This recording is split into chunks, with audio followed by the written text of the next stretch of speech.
Hello guys, this video will show you the best trick and technique for quickly creating high poly and low poly assets. Alright, so I'm going to go ahead and quickly show you how to do the high poly asset. So what you can do is just, I've got a box here. I'll just model some generic things here guys. But essentially you can use Smart Extrude with Snap feature with Vertex Snap on to quickly get these kinds of results without needing to use Boolean. Alright, we're going to activate Symmetry. Alright, notice you got the curved results guys. Instead of trying to do this and then trying to chamfer this, we're instead just going to go ahead and insert a loop through here and through there. We're going to go ahead and select this and use set flow on that. Alright. Let's see here. Alright, we're going to quickly, extrude here to get these little extrusion details. Alright. We're going to go ahead and insert a loop through there. And cut here. For example, instead of using Boolean, all we gotta do is ask for snaps. Let's insert loop through there. Snap it right there. And then we get a perfect Boolean type result right there. Alright. Let's say we want to go ahead and create some sort of circular detail, right? So insert loop through there. We'll extrude this out, scale. Go ahead and inset here.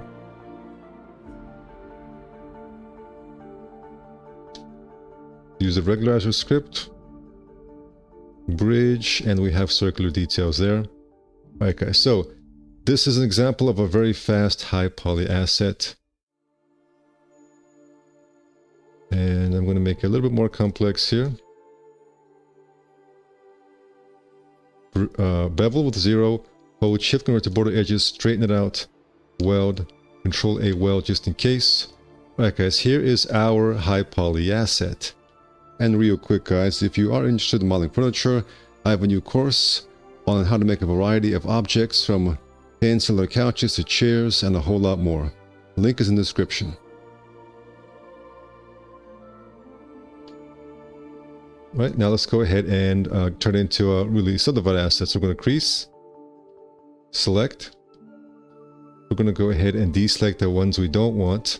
For example, it needs to be circular. So we're going to go ahead and deselect all that. You can also use the ring feature here to ring and remove that.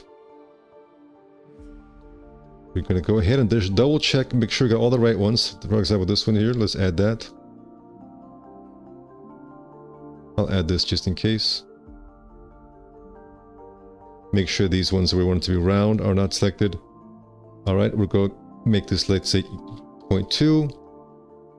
And then we're going to go ahead and open subdiv 2.3, or depending on what you want to, render at. And so guys, this will bake nicely into a low poly. We get all those nice edge highlights and details. Alright, but what about the low poly? Well, it's very simple guys, so duplicate this. Alright guys, here is the best trick for getting a low poly. We'll go ahead and delete preset and subdiv. So guys, we're going to go ahead and create a box right here. We're going to go ahead and select this. We're going to use Pro Boolean, which I have set to Alt V. We're going to go ahead and start picking, and we're going to just pick that. You may be wondering, what happened? You didn't do Boolean. Well, even if nothing's connected guys, there's a very nice feature of Pro Boolean, which is the planar edge removal, which removes all of the edges on the planar, so it's now perfect situation where we have just this perfect low poly. Alright, we can smooth it, auto smooth. Alright, and you can set up the smoothing groups as well. For example, in order to get the proper low poly, you would need to have the smoothing groups right here.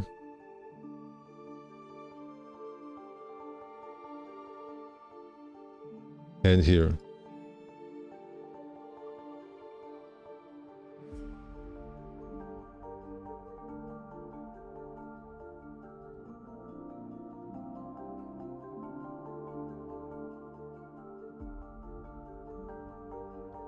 Alright. And now all we gotta do guys is we have several things we can do. We can use, for example, a subdivide modifier. Probably be one of the best ones to use. Actually, okay, subdivide, yeah, subdivide. Alright, and then increase this. Alright, and there is your low poly asset right there. Okay, now here's one thing that makes this cool as well, guys. Let's say, for example, this is meant to be a more, a more high quality high poly, and you're looking at the borders here, at the silhouettes, and it's like, okay, this may be good from far away, but like this, if this is going to be a high poly asset, a good quality low poly asset, I should say, this is too simple for just having rounded details. It's kind of too basic. How do we have more curves here on the rounded parts while keeping it still simple everywhere else? Well, here's what you do, guys. It's the same workflow, except here's what you do. You apply one layer or two, depending on what you need, of open subdiv, which will use the creases, and it will round out those rounded parts right here. You can see how it's rounding them out over there and over here. Now we're going to go ahead and smooth. And once again, I was going to go ahead and create a box here. I'm going to use the same open pro boolean trick, and just like that we got rid of it. Now we have some little strange things here, but once you apply a poly on top, those disappear. Now one more poly may have, there's still a little bit of fixing up to do, guys, but look, we have a vertex here, extra vertex that happens sometimes as a little boolean. How do we get rid of it? Go into Polygon modeling, generate topology, scrap verts, and this will get rid of a lot of extra vertices that we have. At this point, we may have some weird things happening right here, which we can delete or just remove. Got a few little extra things to clean up. Here, what I can do, guys, is just delete that, and then just kind of bridge that. Bridge this.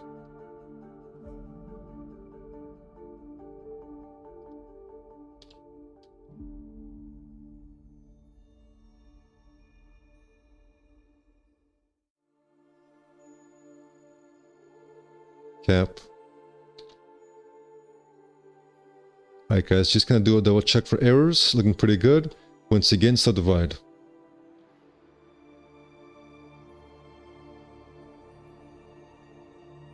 I find, guys, this is better. Subdivide is better than using, for example, Pro Optimizer, because Pro Optimizer will tend to remove too much. So, for example, if I now apply Pro Optimizer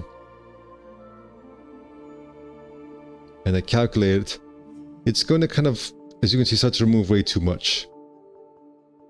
And as you can see with Pro Optimizer, you can be careful with it, but like you kind of have to always double check to make sure it's not removing vital things. And it still leaves lots of extra vertices in the middle right here, and in the middle that's completely necessary. Whereas with this method, guys, it gets rid of all that. And so look right here, guys, we have the super basic low poly, then we have like a more advanced low poly. As you can see, it keeps it completely flat and clean in the flat parts, but it adds an extra curve if you need it, if this is a more high quality low poly asset. So guys, this is, I find, the best workflow for low poly and high poly. Thank you for watching, and take care.